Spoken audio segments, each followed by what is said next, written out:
Five five one कर दो। ठीक है, आप मुझे बताइएगा because I will require 30 seconds to make it live. ठीक है ठीक है है ना? ठीक, वन वन मिनट के बाद कर लो। ठीक है, okay, I will give you the countdown. Okay okay okay.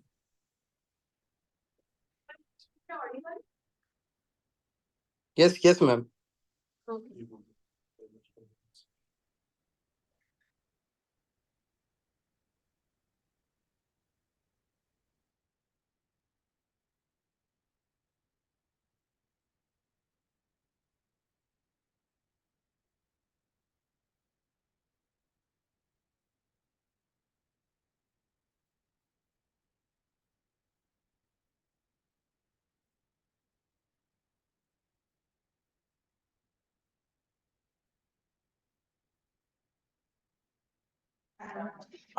Uday ji, I'm initiating the live process. We will exactly go live within 30 seconds.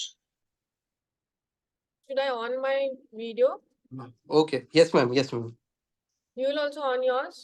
No, no, no. Only your video would be there, ma'am. Okay.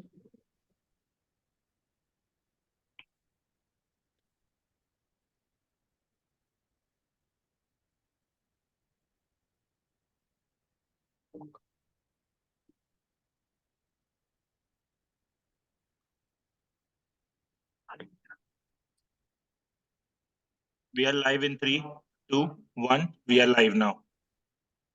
Good evening, viewers. Today, 8th March, is International Women's Day, and we at Bonefit welcome you for our second Facebook Live session. Today, we have very interesting topic for discussion, which is orthopedic problems in women. To discuss on this very important topic, today we have with us Dr. Neha Godghate from Nagpur. Dr. Neha is only lady orthopedic surgeon of Nagpur with 13 plus years of experience in dealing with operation and procedure fracture as well as reconstructive surgery of the bone and joints. Currently, Dr. Neha is director of Grace Orthocare Nagpur. Dr. Neha was awarded the best paper in Anne Kelly Scientific Communication UK. Dr. Neha has been regularly part of various national and international conferences and has shared her rich knowledge. We welcome you, ma'am. Over to you. Thank you. Thank you very much, Bonefit and Mr. Uday, for giving me this opportunity. So today I'll be speaking on orthopedic problems in women. So basically, let's go age-wise. So age-wise, हम लोग अगर देखते हैं orthopedic problems, so right from the child, if we see the parents come to us, so parents बच्ची को लेके आते हैं, छोटी सी बच्ची को, और बहुत बार हमें बोलते हैं कि इनको, ये जो बच्ची है उसको रात में बहुत ज्यादा पैर में दर्द होता है, which is most of the times called as growing pains. So which is a natural, those kids who are very active, they have this pains and aches in the legs, especially at night. जो बच्चे रात को mummy को बोलते हैं कि मम्मा मेरा पैर बहुत दर्द कर रहा है, मुझे पैर रोज दबा के दो, तो रोज दबा के जो मांगते हैं, ऐसे बच्चों में बहुत बार ग्रोइंग पेन्स कॉमन रहते हैं। ऐसे बच्चों में generally calcium vitamin D deficiency रह सकती है, और जो बच्चे हाइपर एक्टिव है, ये लोगों में ऐसे ग्रोइंग पेन्स रह सकते हैं। दूसरी चीज है कि बहुत बार अभी छोटे बच्चों में भी नेक पेन्स की शिकायत बहुत ज्यादा हो रही है। पेरेंट्स हमें बच्चों को लेके आते हैं और बोलते हैं कि इसको नेक में बहुत ज्यादा दर्द होता है। बहुत बार वो बच्चे कंटिन्यूअस नेक को हिलाते रहते हैं और अनकंफर्टेबल फील करते हैं। तो इसका कॉज अगर देखा जाए तो जनरली अभी कंटिन्यूअसली काफी बच्चे जो है वो मोबाइल पे या फिर टैब पे कंटिन्यूअस वीडियोस देखते हैं। उनका बहुत सारा ऑनलाइन स्टडीज जो है वो मोबाइल पे होता है, सो इसकी वजह से continuously they are looking down, तो पूरा दिन वो नीचे देख के मोबाइल पे देखते रहते हैं। उसकी वजह से टेक्स्ट नेक या फिर मोबाइल नेक जो हम लोग बोलते हैं, ये शिकायतें बहुत कॉमन हो चुकी है, जिसकी वजह से अगर बच्चा नीचे कंटिन्यूअस देख रहा है तो उसके नेक में धीरे धीरे धीरे चेंजेस शुरू हो जाते हैं, या फिर जो उनके मसल्स है वो वीक फटीक हो जाते हैं, और पूरा जो वजन है सिर का वो नेक पे एक पॉइंट पे आता है, उसकी वजह से उनको एक पर्टिकुलर पॉइंट पे नेक दर्द देना चालू हो जाता है।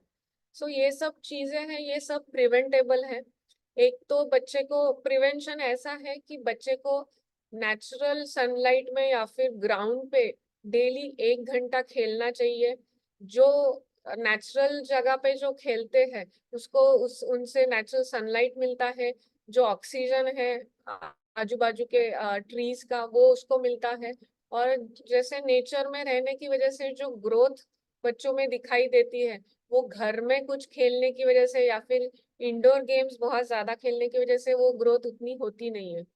सो डेफिनेटली बच्चे को फिजिकल एक्टिविटीज बहुत जरूरी है, और वो भी आउटडोर एक्टिविटीज एटलीस्ट डेली 1 घंटे के लिए उनको आउटडोर एक्टिविटीज बहुत जरूरी है। दूसरी चीज हम लोग देखते हैं बहुत बार पेरेंट्स कंप्लेन करते हैं कि हमारे बच्चे का हाइट नहीं बढ़ रहा है। तो बहुत बार हम लोग यही देखते हैं कि हर एक बच्चे में ना अलग अलग ग्रोथ स्पर्ट्स रहते हैं। कोई बच्चों में 11वें साल 12वें साल ग्रोथ स्पर्ट होता है, लड़कियों में अराउंड 15 ईयर्स के बाद ग्रोथ स्पर्ट होता है, लड़कों में थोड़ा डिलेड होता है। बट ये सब जो चीज है वो नॉर्मल है, बहुत ज्यादा उसमें चिंता करने की जरूरत नहीं। अगर आपका बच्चा बहुत खेल कूद रहा है अच्छे से और फिर भी कंपैरेटिवली उसके एज के हिसाब से उसका अगर ग्रोथ बहुत कम है, तो ऐसे बच्चों में हम लोग थोड़ा वरीसम रह सकता है। सो इसके लिए हमें डॉक्टर को दिखाना जरूरी है। बट अगर आपके बच्चे का और बाकी एज ग्रुप के बच्चों का अगर ग्रोथ थोड़ा बहुत कम ज्यादा है तो वरी करने की जरूरत नहीं है। ये एक चीज ये हुआ बच्चों में। अगर हम यंगस्टर्स में देखते हैं तो यंगस्टर्स में अलग प्रॉब्लम्स रहते हैं, स्पेशली फीमेल्स में। बहुत बार यंग फीमेल्स जो रहते हैं दे आर वेरी सप्रेस्ड, उनको बाहर जाना बहुत लोगों को पसंद नहीं रहता है, घर के घर में रहते हैं। अगेन ये जो प्रॉब्लम्स है फीमेल्स जो यंग फीमेल्स है उनमें बहुत कॉमन है। इंडिया में जैसे स्पोर्ट्स के बारे में बहुत कम जानकारी है या फिर बहुत कम प्रेरणा मिलती है, इसलिए girls specially young age girls जो रहते हैं वो स्पोर्ट्स ज्यादा खेलते नहीं है, खेलकूद में कम रहते हैं, और घर के घर में वो रीडिंग या फिर जो कुछ इंडोर एक्टिविटीज है वो ज्यादा करते हैं। इसकी वजह से गर्ल्स में भी ये पाया जाता है कि अभी ये जो स्टडीज है वेरियस स्टडीज उसमें ये पाया गया है कि even young patients have got osteopenia. Osteopenia मतलब हड्डी में कैल्शियम की कमी। सो अगर हम लोग नेचुरल एनवायरनमेंट में एक्टिविटीज फिजिकल एक्टिविटीज करते हैं, डेली एक्सरसाइज हम लोग प्लान करते हैं, तो फिर ये जो ऑस्टियोपीनिया है वो बहुत कम होता है। जनरली हम लोगों ने अगर देखा तो हम ऑर्थोपेडिक सर्जन्स बोन बैंक करके हम लोग एक टर्मिनोलॉजी यूज करते हैं। तो हमारे शरीर में जो बोन है उसमें जो कैल्शियम डिपॉजिशन है वो बिटवीन 18 to 25 ईयर्स मतलब 18 से 25 साल तक वो कैल्शियम डिपॉजिट होता है। आप जितना ज्यादा एक्टिविटी करोगे उतना वो जो कैल्शियम है नेचुरल कैल्शियम हम जो न्यूट्रिशन से मिलता है अपने को वो हम लोग बोन में डिपॉजिट कर सकते हैं। अगर आपका एक्टिविटी नहीं है तो वो जो कैल्शियम हम लोग ओरली लेते हैं, जैसे हम लोग न्यूट्रिशन से जो कैल्शियम हमें मिलता है वो बोन में डिपॉजिट नहीं होता। और along with that physical activity से मसल मास जो है हमारा वो धीरे धीरे बिल्डअप हो जाता है। तो ये जो एज पीरियड है 18 से 25 साल के बीच में वो हमारा डेवलपमेंट बॉडी डेवलपमेंट या फिर बोन बैंक के लिए बहुत ज्यादा इंपॉर्टेंट पीरियड है। और ये एज में बहुत सारे बच्चे जो है उन्होंने अगर फिजिकल एक्टिविटी प्रॉपरली किया तो उनका बोन बैंक अच्छे से डेवलप होता है। Because after the age of maybe 40 ये बोन बैंक में से कैल्शियम निकलना शुरू हो जाता है। तो अगर हमारा बोन बैंक पहले से स्ट्रांग है, यंग एज में अगर स्ट्रांग है, तो बाद में हमें जैसे एज बढ़ता है वैसे हमें वो तकलीफें जो है जैसे बोन पोरोसिस है ऑस्टियोपोरोसिस है ये तकलीफें कम रहेगी। सो बेसिकली एक्सरसाइज और natural sunlight is very very important in cases of young people. फिर दूसरी चीज जो है यंग लड़कियों में बहुत बार हंच बैक रहता है। मतलब बहुत से अभी स्टडीज का बहुत ज्यादा प्रेशर रहता है, जैसे 12th में है 10th में है बच्चा, तो कंटिन्यूअस वो 8-8 घंटा स्टडीज में डूबा रहता है, कंटिन्यूअस वो स्लाउच पोस्चर में बैठा रहता है। और स्पेशली फीमेल्स, उनके मसल्स नेचुरली थोड़े कंपैरेटिवली वीक रहते हैं। सो उन्होंने अगर मसल स्ट्रेंथन नहीं किया तो धीरे धीरे उनके केसेस में स्पाइन में हंचबैक जैसे झुक जाना है, वो बहुत कॉमनली दिखता है। सो इसलिए पोस्चर करेक्शन बहुत ज्यादा इम्पोर्टेंट है। गर्ल्स जो है, यंग गर्ल्स, उनमें बैक स्ट्रेनिंग एक्सरसाइजेस या फिर कोर एक्सरसाइजेस हम लोग बहुत कॉमनली उनको एडवाइस करते हैं, क्योंकि ये जो सब चीजें हैं नेचुरली जो हम लोग बिल्डअप कर सकते हैं, वो किसी दवाई से या फिर किसी जादू टोने से नहीं होगा, उसको आपको खुद को डेवलप करना पड़ेगा। सो ये एक चीज है। Back straining is very important and keeping your posture correct while working और इवन वाइल स्टडिंग। हमारे यहाँ पे बहुत बार यंग फीमेल्स जो आते हैं वो आईटी प्रोफेशनल्स रहते हैं, उनमें हमको बहुत बार नेक पेन और बैक पेन की शिकायतें रहती है। हमने उनका एक्सरे अगर निकाला तो उनमें सीवियर स्पॉन्डिलोटिक चेंजेस रहते हैं, जैसे एज ऑफ 60 में जिनका जैसे नेक रहेगा, स्पॉन्डिलोसिस रहेगा, वैसे हम लोगों को अभी यंग एज में जैसे 22, 23, 25 एज में भी ये स्पॉन्डिलोटिक चेंजेस दिख रहे हैं। इसका रीजन है कंटिन्यूअस आप अगर 8-10 घंटे कंप्यूटर पे काम कर रहे हो, तो आपका कंटिन्यूअस आप सिटिंग पोस्चर में हो, अगर पोस्चर गलत है तो आपके बैक पे, आपके स्पाइन पे वो प्रेशर आता है। बैठने की वजह से कंटिन्यूअस आपके स्पाइन पे प्रेशर है, वो प्रेशर अगर रिलीव नहीं हुआ तो उसमें स्पाइन में धीरे धीरे धीरे चेंजेस शुरू हो जाते हैं। तो ये चेंजेस जो है, कुछ कुछ लोगों में अगर उन्होंने जल्दी ट्रीटमेंट लिया, जल्दी डॉक्टर को दिखाया, तो ये जो चेंजेस है वो रिवर्सिबल रहते हैं। मतलब उसको वापस से हम लोग रिवर्स कर सकते हैं with the help of few medicine, with the help of few physiotherapy exercises, उनको वापस हम रिवर्स कर सकते हैं। अगर उसको हमने निग्लेक्ट किया तो धीरे धीरे ये चेंजेस इतने बढ़ जाते हैं कि वो इरिवर्सिबल हो जाते हैं। तो वो इरिवर्सिबल ना हो, इसके लिए early treatment is the key. Early you have to show it to your doctor. If you have any neck problem, any back problem, you just consult it to the doctor, because वो अगर doctor बोलते हैं कि this is a minor problem, then you are mentally relieved कि अच्छा ये minor problem है और विथ फ्यू मेडिसिन और एक्सरसाइज मेरा ये प्रॉब्लम ठीक होगा। अगर वो बहुत ज्यादा हो रहा है तो भी डॉक्टर उसका सॉल्यूशंस आपको बता सकते हैं। So basically I would suggest don't neglect any small problems, और जिसको जल्द से जल्द आप डॉक्टर को दिखा के उसका इलाज आप इजीली कर सकते हैं। यंग एज, यंग फीमेल्स में अभी धीरे धीरे हम लोग देख रहे हैं काफी स्पोर्ट्स पर्सन जो है वो आ रहे हैं हमारे पास। उनको हमने अगर देखा तो बहुत बार रनर्स में हमने पाया गया है कि जनरली उनको टीबिया जैसे लेग बोन है वहां पे दर्द चालू हो जाता है। तो मैंने यंग जनरेशन में जो फीमेल्स है उनको बहुत बार ये देखा है कि वो पीयर प्रेशर में हो या फिर इंस्टाग्राम या फिर फेसबुक पे पोस्ट करने के प्रेशर में हो, वो बहुत ज्यादा एक्सरसाइज कर लेते हैं। तो दो प्रकार के लोग रहते हैं, जो बिल्कुल एक्सरसाइज नहीं करते, और कुछ प्रकार के लोग हैं जिनमें बहुत ज्यादा एक्सरसाइज करने के जोश रहता है। तो बिकॉज बहुत ज्यादा एक्सरसाइज होने की वजह से भी उनको नुकसान होता है। जैसे मैंने देखा है कुछ कुछ जो रनर्स हैं, स्प्रिंटर्स या फिर रनर्स, वो पीयर प्रेशर या फिर कोच की वजह से, कोच अगर उनको बोलता है इतना ही करो, या फिर उनका आगे कुछ जैसे उनका आगे ये है कुछ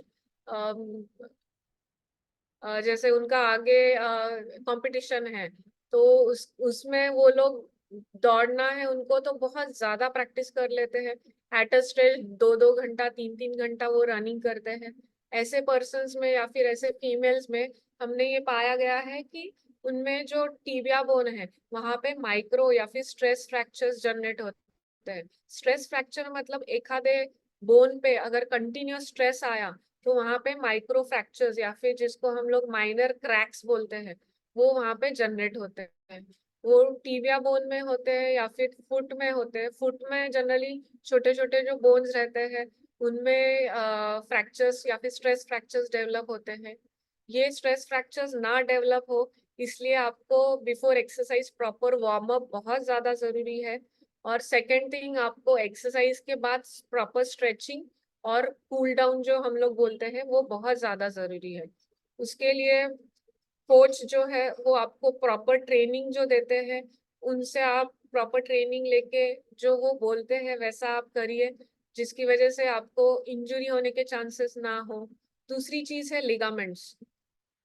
अगर हमारे शरीर में या फिर पैर में मसल्स अगर प्रॉपरली डेवलप नहीं है, तो उसकी वजह से जब आप कोई स्पोर्टिंग एक्टिविटी करते हैं तो उसमें मसल्स की जगह पे लिगामेंट्स पे स्ट्रेस आता है। सो अगर कोई माइनर ट्विस्टिंग इंजरी भी हुआ तो बहुत बार मसल्स हमारे कैचअप कर लेते हैं। दे सी टू इट कि आपका जो जॉइंट है वो स्टेबल है। अगर आपके मसल्स ही वीक है तो पूरा स्ट्रेस आपका लिगामेंट पे आएगा और उसकी वजह से लिगामेंट इंजरीज के चांसेस बहुत ज्यादा रहते हैं। तो इसलिए आपके मसल्स जो है, पैर के हाथ के जो भी मसल्स है आपके प्रॉपरली स्ट्रांग होने बहुत जरूरी है। सो ये एक चीज है। तीसरी चीज है न्यूट्रिशन। हमारे इंडिया में हमने पाया गया है कि ये सब जो एथलीट्स है वो बहुत बार अच्छे से परफॉर्म करते हैं, but because of their nutritional deficiencies उनका परफॉर्मेंस धीरे धीरे धीरे कम होते जाता है। हमने ऐसे भी काफी पेशेंट्स ट्रीट किए हैं जिनका सिर्फ न्यूट्रिशनल डेफिशिएंसी की वजह से सब इंजरीज हुए हैं या फिर मसल्स उनके काफी वीक है। सो बेसिकली न्यूट्रिशन पे ध्यान देना बहुत ज्यादा जरूरी है। जो प्रोटीन इंटेक्ट है उनका वो प्रॉपर चाहिए। जितना उनका कैलोरी बर्निंग है उतना उनको कैलोरी मिलना ही चाहिए। तो ये सब चीजें जो है वो स्पोर्ट्स पर्सन में बहुत मैटर करती है। So proper exercise, proper warm up, proper cool down और न्यूट्रिशन, ये सब चीजें अगर साथ में करेंगे तो फिर उसका जो परफॉर्मेंस है स्पोर्ट्स पर्सन का या फिर यंगस्टर्स का वो अच्छे से बना रहेगा। फिर हम लोग देखते हैं अभी यंगस्टर्स हो गए, अभी middle aged females. Middle aged females में हमने बहुत बार पाया गया है कि उनको बहुत कॉमनली जो है नी पेन की शिकायत बहुत ज्यादा होती है। नी पेन, एंकल पेन और बैक पेन, ये तीन चीजों के लिए बहुत बार हमारे यहाँ पेशेंट्स आते हैं। तो नी पेन जो मिडिल एजेड पेशेंट्स में शुरू होता है, it is a sign that it is early arthritis, early osteoarthritis. जो एज 40 और 50 के बीच में नी पेन शुरू होते हैं, तो ये है साइंस की अर्ली आर्थराइटिस आपको हो सकता है। सो अर्ली आर्थराइटिस मतलब जो हमारे इंडियन लाइफस्टाइल है, जिसमें हम आलती पालती मार के बैठते हैं, जमीन पे बैठते हैं या फिर इंडियन टॉयलेट यूज करते हैं, ये सब चीजों से धीरे धीरे घुटने में घिसाई शुरू होती है और घिसाई होने की वजह से धीरे धीरे आर्थराइटिस डेवलप होना चालू होता है। एट द एज ऑफ 40 बहुत बार हमने देखा है कि फीमेल्स जो आते हैं हमारे पास वो जॉइंट स्वेलिंग लेके आते हैं। बहुत बार ये स्मॉल जॉइंट्स जो रहते हैं उसमें सडनली स्वेलिंग आ जाता है विदाउट एनी इंजरी, कोई रीजन नहीं है। अचानक से पेशेंट बोलते हैं कि मुझे एक दिन मैं उठ गई सो के और मुझे डायरेक्टली छोटे जॉइंट्स में स्वेलिंग दिखा, या फिर मेरे नी अचानक से स्वोलन हो गया, या फिर मेरा एंकल अचानक से स्वोलन हो गया और बहुत पेन हो रहा है। तो ये केसेस जो है वो बहुत बार संधिवात के पेशेंट्स में रहता है। ये जो सिम्टम्स है वो संधिवात के पेशेंट्स में रहते हैं। संधिवात मतलब ऑटो इम्यून डिसीज है जिसमें अचानक अपने बॉडी में अपने जॉइंट्स के अगेंस्ट एंटीबॉडीज फॉर्म हो जाते हैं, जिसकी वजह से हमारे जॉइंट्स जो है अचानक सूज जाते हैं। मॉर्निंग में ये जॉइंट्स जो है वो अकड़ जाते हैं। पेशेंट्स के जो स्मॉल जॉइंट्स है उसमें स्वेलिंग आके वो अकड़ गए, वो उनको हाथ मूव करने में प्रॉब्लम होती है। सुबह के जो डेली उनके काम है वो नहीं कर पाते। सो ऐसे केसेस में भी अगर उनको जॉइंट स्वेलिंग हो रहा है, मॉर्निंग में स्टिफनेस है जैसे अकड़न है कोई जॉइंट में, या फिर अचानक जॉइंट दुखने लगा है विदाउट एनी रीजन, तो ये चीजों में अगर आपने डॉक्टर को दिखाया, टाइम पे दिखाया और उनका अगर टाइम पे डायग्नोसिस हुआ, रूमेटॉइड आर्थराइटिस अगर अर्ली पिकअप होता है, मतलब जिसको हम लोग अर्ली डायग्नोसिस बोलते हैं, वो अगर हो गया तो उसका ट्रीटमेंट हमने जल्दी चालू किया तो जॉइंट खराब होने के चांसेस बहुत कम है। रूमेटॉइड आर्थराइटिस जो है वो मेडिसिन से बहुत बहुत अच्छी तरह से क्योर होता है अगर आपने मेडिसिन प्रॉपरली लिए हैं, प्रॉपर आप रेगुलरली चेकअप करा रहे हैं, रेगुलरली मेडिसिन, फिजियोथेरेपी, एक्सरसाइजेस करा रहे हैं, तो रुमेटॉइड आर्थराइटिस जो है, जो संधिवात हम बोलते हैं, वो कंट्रोल में रहता है। अगर उसको हमने निग्लेक्ट किया तो क्या होता है कि धीरे धीरे वो जॉइंट जो है, बार बार स्वेलिंग आता है, बीच में कम हो जाता है, वापस से स्वेलिंग आता है। जितने बार वो स्वेलिंग आता है, अंदर से वो जो टिश्यू है वो अपने जॉइंट को खा जाता है। सो ऐसे करके धीरे धीरे धीरे वो जॉइंट डिस्ट्रॉय होना चालू हो जाता है। और एक बार अगर वो डिस्ट्रॉय हो गया तो फिर उसको वापस रिवर्स नहीं कर सकते, उसको नेचुरल जॉइंट में कन्वर्ट नहीं कर सकते। सो इसलिए ये संधिवात जो है वो अर्ली डायग्नोस होना बहुत ज्यादा जरूरी है। फिर दूसरी चीज है बैक पेन। ये एज में बहुत जो मिडिल एजेड फीमेल्स हैं उनको काफी होम रिस्पॉन्सिबिलिटीज रहते हैं, काफी अगर वर्किंग वुमन है तो उनको दोनों संभालना पड़ता है, घर और ऑफिस, ये दोनों के बीच में उनका कंटिन्यूअस कसरत चलते रहता है। ऐसे में जो फीमेल्स है वो कंटिन्यूअस झुक के काम करते हैं, हैवी काम करते हैं, और बहुत बार माइनर जो उनके प्रॉब्लम्स है जैसे back pain, minor back pain है, वो निग्लेक्ट करते रहते हैं।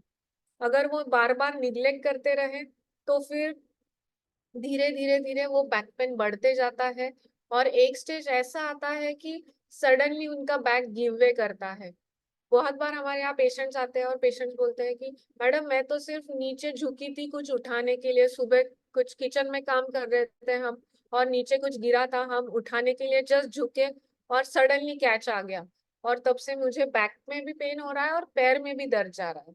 तो पैर में दर्द जाना और बैक में पेन होना ये लक्षण है अपना डिस्क का, जो हम लोग बोलते हैं प्रोलैप्स इंटरवर्टेब्रल डिस्क, मतलब इजी लैंग्वेज, लेमन लैंग्वेज में सायाटिका हम लोग जिसे बोल सकते हैं, जिसका मतलब है कि हमारे जो मणके हैं, दो मणकों के बीच में गैप रहता है, वो गैप मतलब गद्दी रहती है, और सडन बेंडिंग या फिर कुछ हैवी उठा लिए तो उसकी वजह से ये गद्दी जो है वो पीछे सरक जाती है, और पीछे जो है अपने नसें रहती है जो हमारे बैक से लेके पूरे पैर को सप्लाई करती है, और जो नसों पे फिर वो दबाव आता है उसकी वजह से उनके पैर में भी दर्द जाता है। तो पेशेंट को लगता है मेरे पैर में प्रॉब्लम है, बट नहीं, ये है बैक का पेन।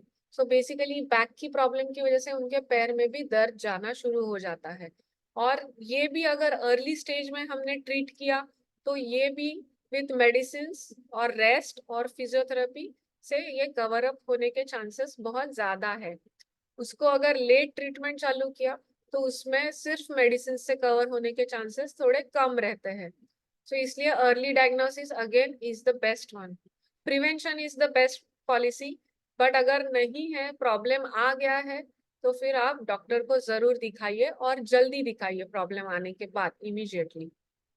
फिर ये हो गया मिडिल एजेड। फिर हम लोग जाते हैं थोड़ा लेट एज में, जैसे 60s के पेशेंट हैं, तो ये 60s के पेशेंट में कॉमनेस्ट प्रॉब्लम हम लोग देखते हैं कि ऑस्टियोआर्थराइटिस, जैसे घुटनों की घिसाई। सो घुटनों की घिसाई मतलब जैसे मैंने बोला कि इंडियन लाइफस्टाइल जो है उसमें हम लोग ज्यादा से ज्यादा घुटने बेंड करके बहुत ज्यादा बैठते हैं, जैसे जमीन पे बैठना, इंडियन टॉयलेट यूज करना, अगर हम लोग पलंग पे भी बैठे हैं तो पूरा पैर फोल्ड करके बैठते हैं। ये सब चीजों की वजह से धीरे धीरे धीरे घुटनों में घिसाई शुरू होता है, और जनरली हमारे इंडियन फीमेल्स ऐसे हैं कि छोटा मोटा प्रॉब्लम है तो वो निग्लेक्ट करते रहते हैं, हो जाएगा करके वो निग्लेक्ट करते रहते हैं, और अगर उन्होंने बहुत ज्यादा निग्लेक्ट किया तो फिर धीरे धीरे ये घिसाई बढ़ती जाती है, घुटनों में घर्षण होने की वजह से उसमें ऑस्टियोआर्थराइटिस डेवलप होता है।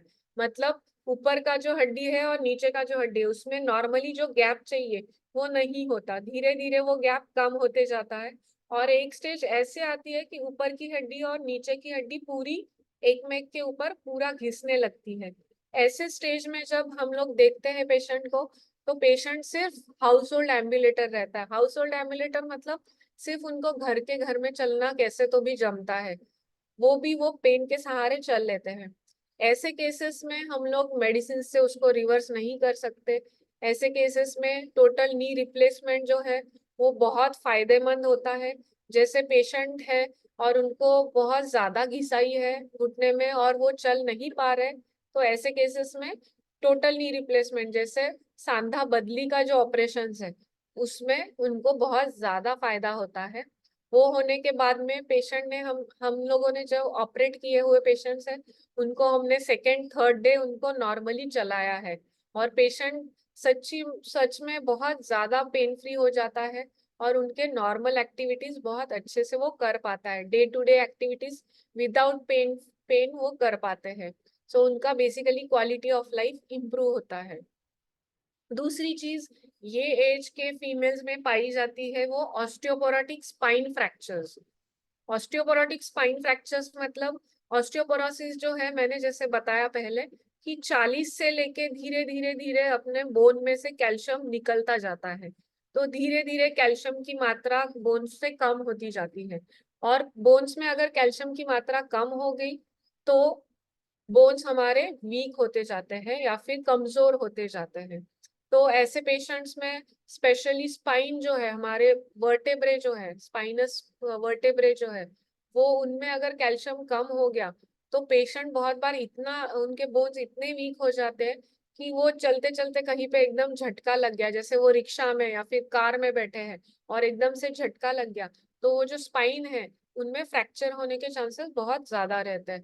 तो इसको हम लोग बोलते हैं वेज कंप्रेशन फ्रैक्चर, जिसमें नॉर्मली जो मणका है उसकी स्ट्रेंथ अगर कम हो गई तो वो दब जाता है, तो उसको हम लोग osteoporotic wedge compression fracture of spine बोलते हैं। ये जो चीजें हैं, ये जो फ्रैक्चर्स है, वो इजीली मेडिसिन, कुछ जो इंजेक्शंस है जिनमें हम जो बोन्स है उनको स्ट्रॉन्ग करने के इंजेक्शंस है वो देके, पेशेंट को रेस्ट देके या फिर वेरियस जो ब्रेसेस है वो देके ये फ्रैक्चर्स ट्रीट होना पॉसिबल है। सो अगर पेशेंट को सिर्फ वेज कंप्रेशन फ्रैक्चर है या फिर मणका उनका सिर्फ दब गया है, बाकी उनको कुछ सिम्टम्स नहीं है, जैसे पैर में दर्द नहीं जा रहा या फिर पैर में ताकत कम नहीं है या फिर सेंसेशन उनके अगर नॉर्मल है, तो ऐसे पेशेंट्स में विथ इंजेक्शंस फ्यू स्प्रेज और ब्रेसेस उनका नॉर्मलाइज होना पॉसिबल रहता है। ये एक चीज। दूसरी ऑस्टियोपोरोटिक फ्रैक्चर हम बहुत कॉमनली देखते हैं वो हिप जॉइंट का फ्रैक्चर, जिसको हम लोग इंट्राकैप्सुलर नेक फीमर फ्रैक्चर बोलते हैं।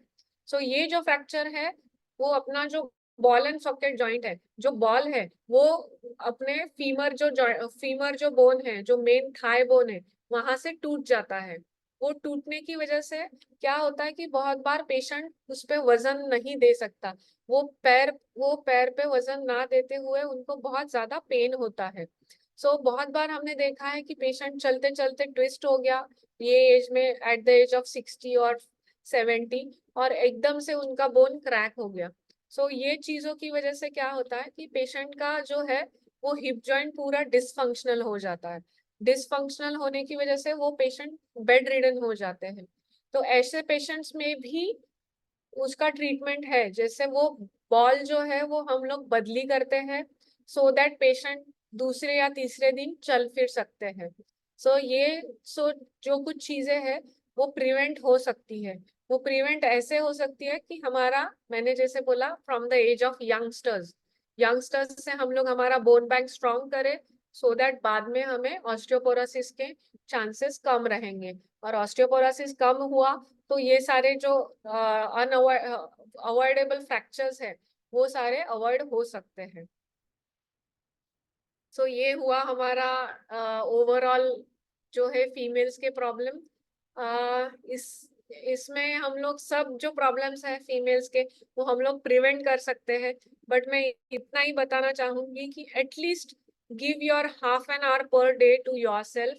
जो कुछ काम है वो बाजू में रख के आधा घंटा खुद के लिए दीजिए, आधा घंटा एक्सरसाइज करिए, स्पेशली सनलाइट में या फिर नेचुरल जगह पे, जैसे आपके घर के सामने कुछ गार्डन है वहां पे आधा घंटा तो भी एक्सरसाइज के लिए दीजिए। माइनर एक्सरसाइज भी चलता है बट रेगुलर एक्सरसाइजेस बहुत जरूरी है। इवन हमारे स्कूल में जो हमें पीटी के जो एक्सरसाइजेस बताए उतने भी किए तो भी बहुत सफिशिएंट है, जिसमें हमारा एक एक जॉइंट फ्लेक्सिबल रहना चाहिए और धीरे धीरे अपने जो मसल्स है उसमें स्ट्रेंथ बरकरार रहनी चाहिए। सो ये सब चीजें अगर आप करेंगे तो अपना लाइफ हेल्दी रहेगा। At the end of your life. You won't be dependable on anyone. आपको किसी पे dependent होने की जरूरत नहीं है, because ultimately health is wealth. So thank you.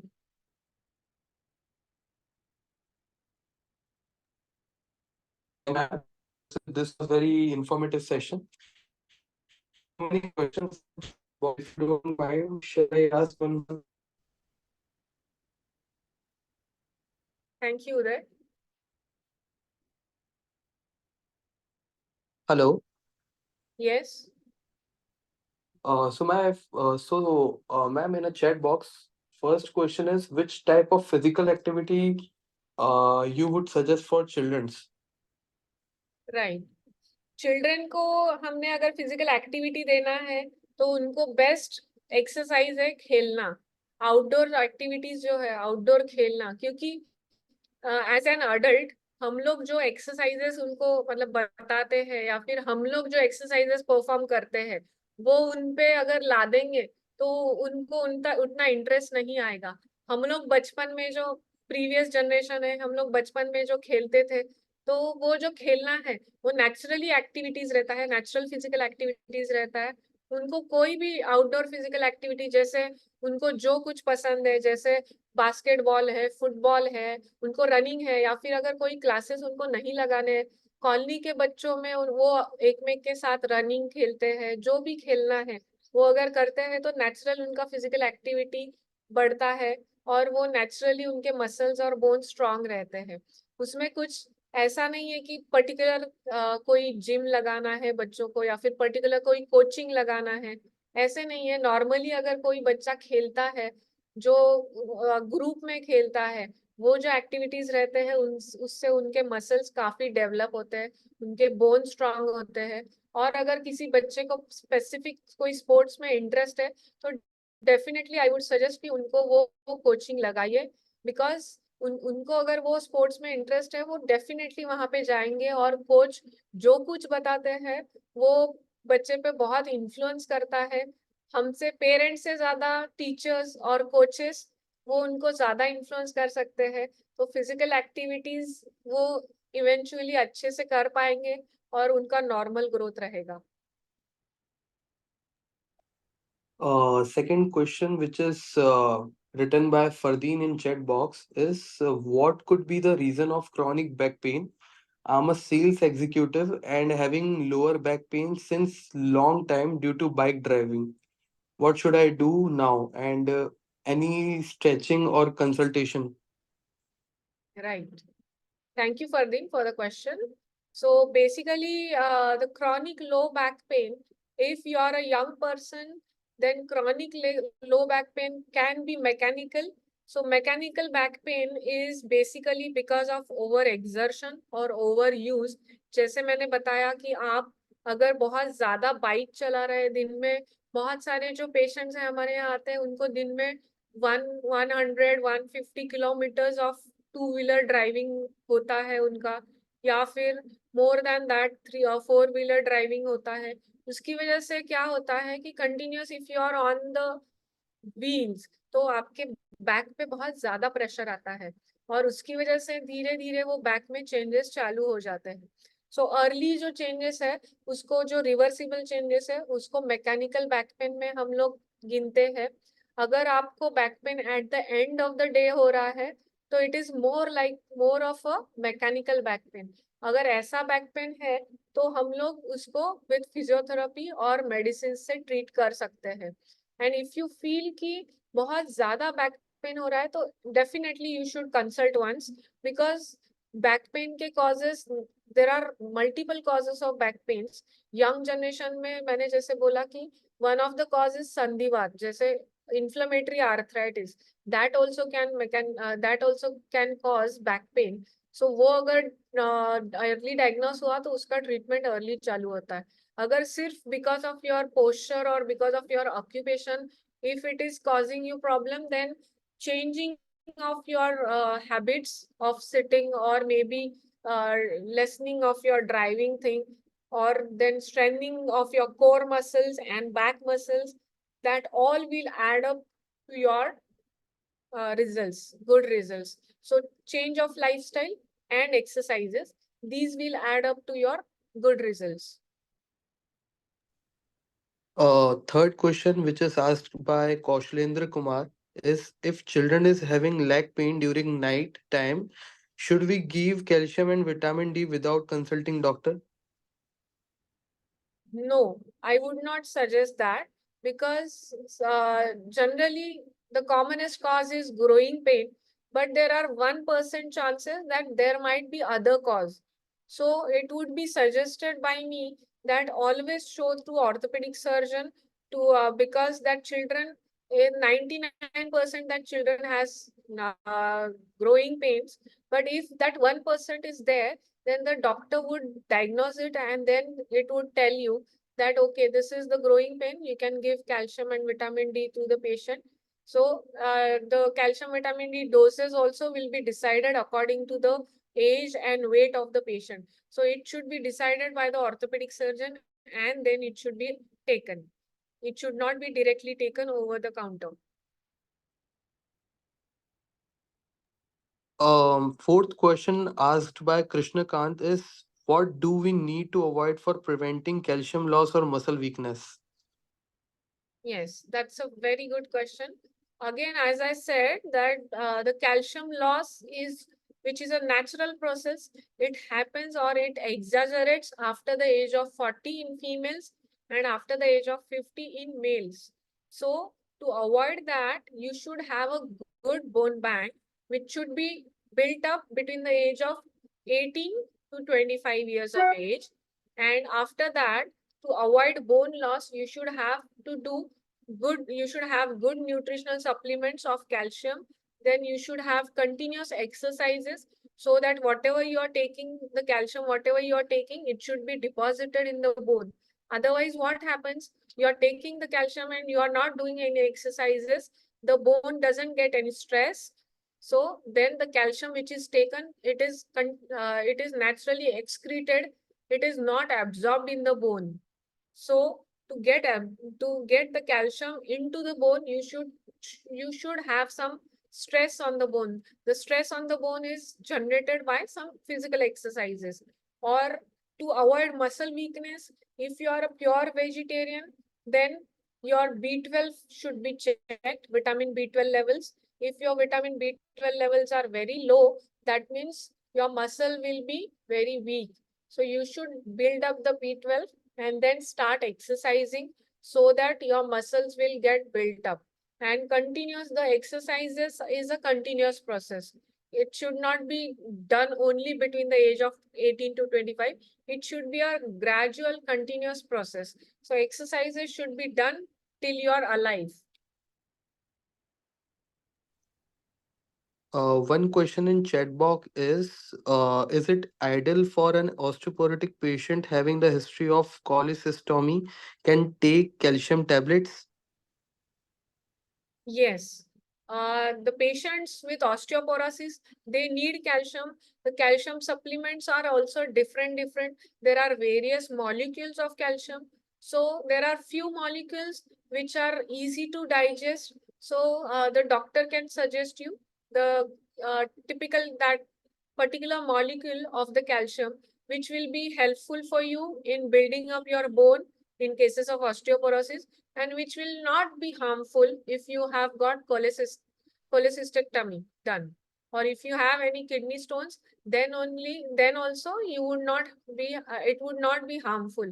So that particular calcium molecule that doctor will prescribe to you.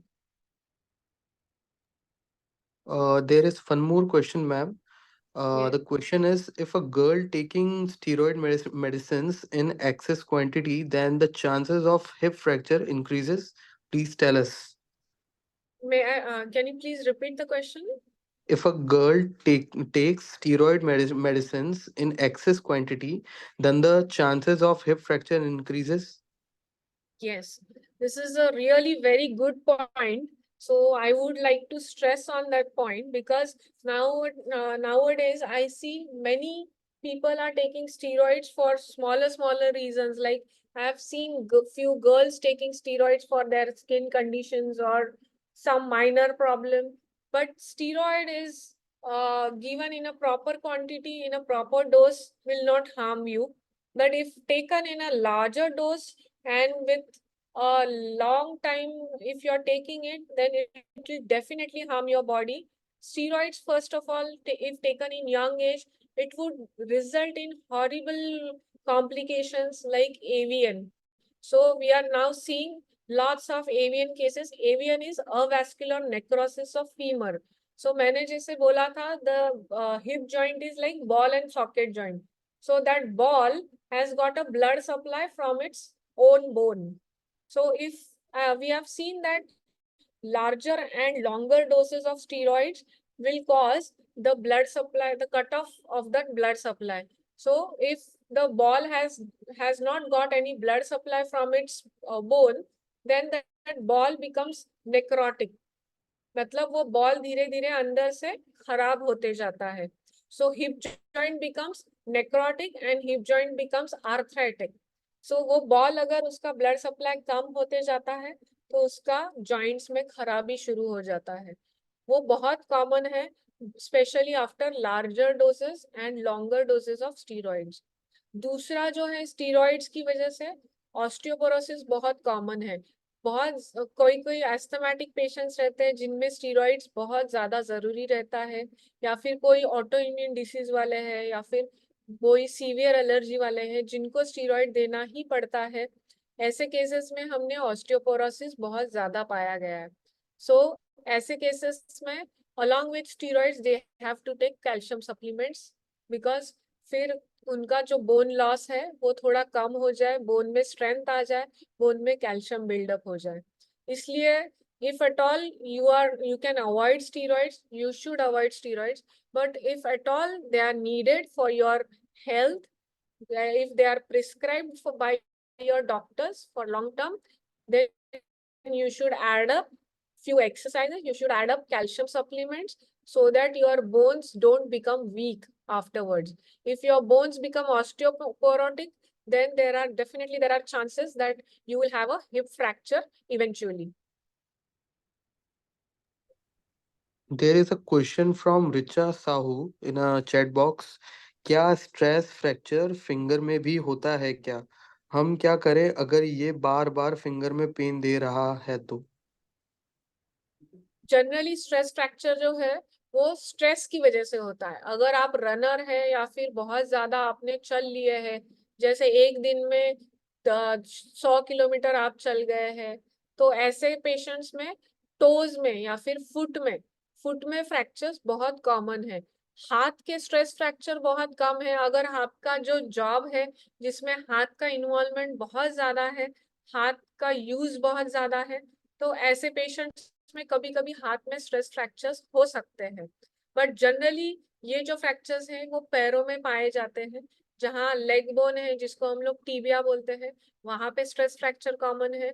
और दूसरी चीज है, फुट में स्ट्रेस फ्रैक्चर कॉमन है. अगर आप ऑस्टियोपोरोटिक है, और ऑस्टियोपोरोटिक फीमेल जो है, जो मिडिल एजेड फीमेल है, ऐसे पेशेंट्स में डिस्टल एंड रेडियस फ्रैक्चर जो है, मतलब रिस्ट का जो फ्रैक्चर है, थोड़ा भी उनको अगर ट्रॉमा हो गया, थोड़े से गिर गए और उनको इंजरी हो गया, तो इमीडिएटली उनको यहाँ पे फ्रैक्चर हो जाता है. सो ये this is a common osteoporotic fracture, मतलब जिनके बोन्स वीक है उनमें वो फ्रैक्चर बहुत कॉमन है. बट हैंड्स के फ्रैक्चर के लिए जनरली ट्रॉमा लगता है. अगर कुछ मेजर इंजरी है तो हैंड्स के फ्रैक्चर्स हो सकते हैं. One last question from Sandeep Adhikari in chat box, ma'am. What are the diet for healthy bones for aged women? Yes, aged या फिर कोई भी वुमन हो, उनके लिए हेल्दी डाइट मतलब जो हम पारंपरिक डाइट फॉलो करते आए हैं, हमारे रीजन वाइज जो डाइट, हमारे बेसिक जो हमारे ग्रैंडमास ये बनाते आए हैं, that is the best diet I would suggest, because that is proven since ages. हमारे ग्रैंडमास, हमारे ग्रैंडपास जो थे, उनका जो हेल्थ था वो डेफिनेटली बहुत अच्छा था. उनकी जो जनरेशन है उनका जो हेल्थ है वो डेफिनेटली अच्छा था, क्योंकि उनका लाइफस्टाइल एक तो अच्छा था और दूसरी चीज उनका डाइट बहुत अच्छा था.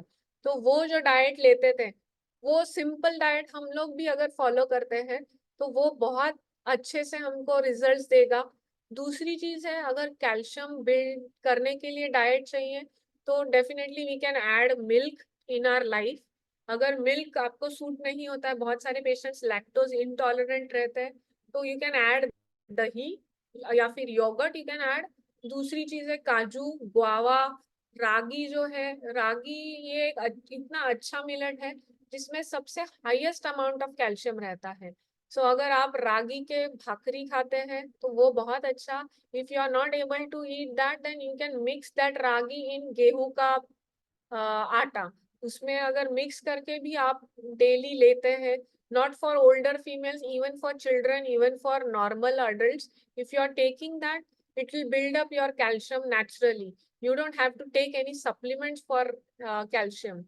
So if you are taking these normal foods which are readily available, हमारे यहाँ पे जो available है वो हम लोग अगर लेते हैं तो डेफिनेटली इसका जो अपने बॉडी पे पॉजिटिव इम्पैक्ट है वो बहुत ज्यादा रहेगा। डाइट में ग्रीन लीफी वेजिटेबल्स बहुत इंपॉर्टेंट है। ग्रीन लीफी वेजिटेबल्स में जो माइक्रो न्यूट्रिएंट्स रहते हैं वो भी बहुत ज्यादा इंपॉर्टेंट है। और कैल्शियम युक्त जो फूड है जैसे पनीर हो गया, दही हो गया, काजू, रागी, ये सब आप अपने डाइट में डेली इंक्लूड कर सकते हैं। Thank you very much, ma'am. You have given a very informative session on orthopedic problems in women. And we wish you once again a very happy Women's Day. Thank Thank you you, very ma'am. much. I would like to tell my viewers, wish them a very happy Women's Day, and you should have. I wish you should have a very healthy and happy life, and I wish you should not be visiting doctors, and you should be very healthy at home itself. Thank you, ma'am. Thank you. Thank you.